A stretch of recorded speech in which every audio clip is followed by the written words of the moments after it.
ce message est adressé aux premières dames du monde. À vous, premières dames du monde entier, permettez-nous de vous interpeller en lançant un cri de secours à propos de la situation de vos semblables, les femmes de la RD Congo, qui vivent l'innommable. Au quotidien, déjà difficile de ces femmes, et ajouter ce fléau qu'est le viol.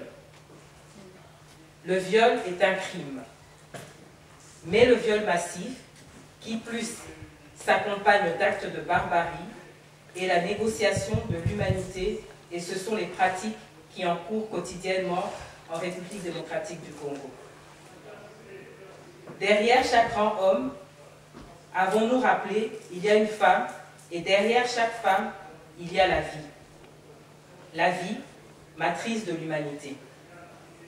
Détruire la femme, c'est détruire l'humanité. Aucun intérêt ne fût-il supérieur, aucune motivation ou une quelconque raison ne peut justifier cette barbarie. En République démocratique du Congo, on recense un viol toutes les 3 minutes. Il y a plus de 200 000 viols déclarés par an, avec souvent utilisation d'objets contondants, valant à ce pauvre pays le surnom peu amène du capitaine mondial du viol. Derrière chaque grand homme, nous cesserions de nous répéter qu'il y a une femme. Et derrière chaque femme, il y a sûrement une Congolaise qui crie son désarroi et sa douleur, car victime du viol à travers cette Congolaise, humiliée, chosifiée plutôt, c'est toutes les femmes du monde qui vous interpellent aujourd'hui à cause de ça. Agissez, première dame, auprès de vos époux, auprès des hommes de pouvoir, pour qu'ils usent de leur influence pour stopper ces phénomènes et dire stop, stop au viol. C'est l'occasion de dire à l'unisson que nous sommes toutes des Congolaises. Dans notre pays, la République démocratique du Congo, la vague de violences sexuelles n'épargne personne, ni même l'âge. Des bébés sont violés, des enfants, des adolescentes, des femmes et même des vieillards. Ni la fonction sociale, donc que ce soit une fille, une femme, une sœur, une épouse, ne sait reculer face à ces actes de criminalité.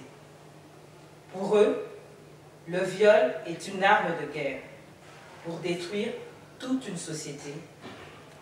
Dites-leur alors de cesser, car on en a assez. Aujourd'hui, donc à ce jour, le 8 mars, nous entendons encore siffler à nos oreilles le témoignage d'une femme de la République démocratique du Congo qui dit, après avoir été violée par une bande, on lui a introduit un bâton dans son intimité, dans son appareil génital, et qu'on a ensuite tourné comme une clé. Nous voyons les regards perdus de tous ces enfants dont l'avenir est anéanti à la suite d'un viol. Nous entendons les histoires de toutes ces femmes bannies de leur famille, donc elles sont rejetées, vivant comme des pestiférés en marge de la société à cause du viol. Nous scrutons l'avenir à la recherche des conséquences sociologiques de la présence d'enfants issus d'un viol de nos familles. Donc on voit à cela une bombe à retardement. Nous imaginons la vie de toutes les femmes qui vivent la peur au ventre, pour ne pas dire la peur au bas du ventre, et qui nous regardent, elles nous regardent et elles nous interpellent. Réagissez et agissez. Derrière chaque grand homme, je le répète encore, il y a une femme. Et c'est une grande femme. Et à chaque grande dame qui est derrière un grand homme, il y a une conscience. La femme du Congo en appelle à votre conscience. Un cri au secours. Aidez-la. Vive le 8 mars 2013. Vive les femmes congolaises. Vive la République démocratique du Congo. Et stop au viol. A tutte le donne del mondo, vi prego, svegliatevi. C'è la guerra nel Congo, e questa guerra sta distruggendo la donna. Non solo la donna, ma anche le bambine sono violentate. Ci sono le bambine, ci sono anche le nonne che sono violentate in questa guerra. Sta distruggendo la mamma africana. Allora vi prego, svegliatevi e dite basta alla guerra nel Congo. Grazie.